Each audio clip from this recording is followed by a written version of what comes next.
Mr. Gaetz is recognized for 5 minutes. Thank you, Mr. Chairman, and I believe that we are presented with a historic opportunity here where right-wing populists and left-wing populists have joined together under Chairman Cicilline's leadership to attempt to change the way that consumers interface with major technology platforms. And in a committee that so often sees division, it's nice to be working together towards such an important goal, and it truly is historic that we are working together.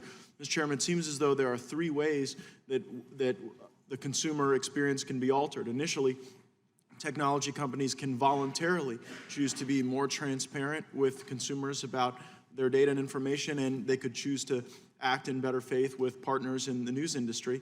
The second way is that through investigations and hearings like this, we would be able to animate the Department of Justice to engage in more rigorous enforcement of existing antitrust laws. And then the third option would be a legislative option. So obviously someone's voluntary action is self-evident, but Mr. Pitofsky, if our goal here were the second of sort of the three legs of the stool I outlined, to animate the Department of Justice in their antitrust enforcement, what specific guidance would you give in that light? I think that the committee's goal of investigating is a very good first step. There's a lot of opacity in these markets. There's a lot that's not understood about fees that are taken out through the ad tech stack, about how the algorithms work, about how they're structured, if they're in fact structured to benefit consumers, as the platforms say, or if they're structured with the intent of blocking competition.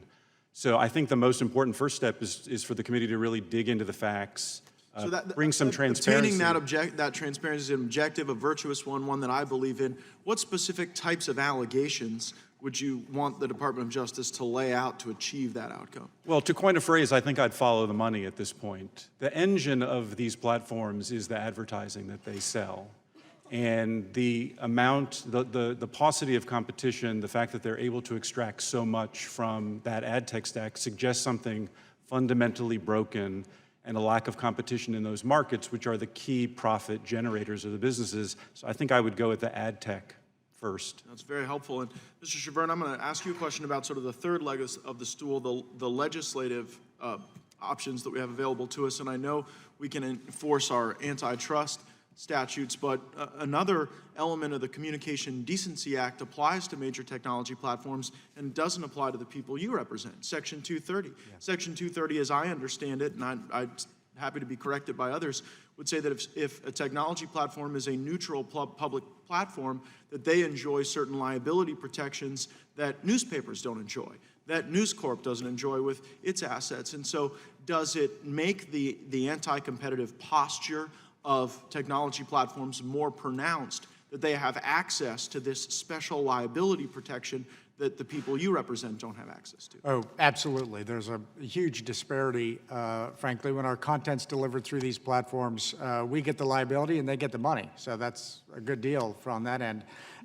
You know, we are responsible for what we publish. Publishers can and do get sued.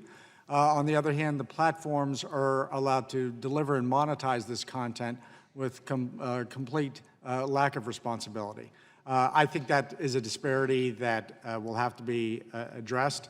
I think Section 230 had a raison d'etre at the beginning. I think particularly with regard to the massive platforms, I think it's time to relook at that.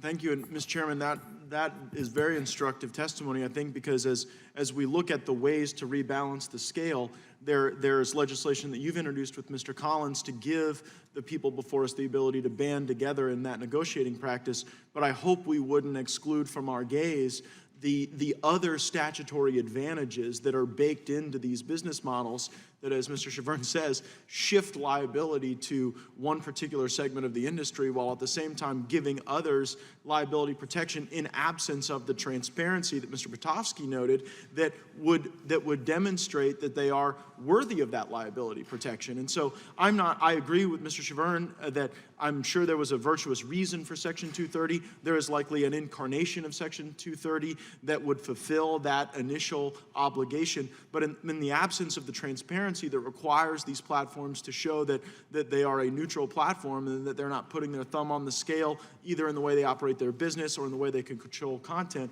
I just think that's an important part of the legislative function. And I would finally add, I am grateful that the President has tried to enhance the voluntary actions of some technology platforms by pointing out where he sees bias in that. So again, among those three things, I look forward to our great work, and I yield back to the chairman.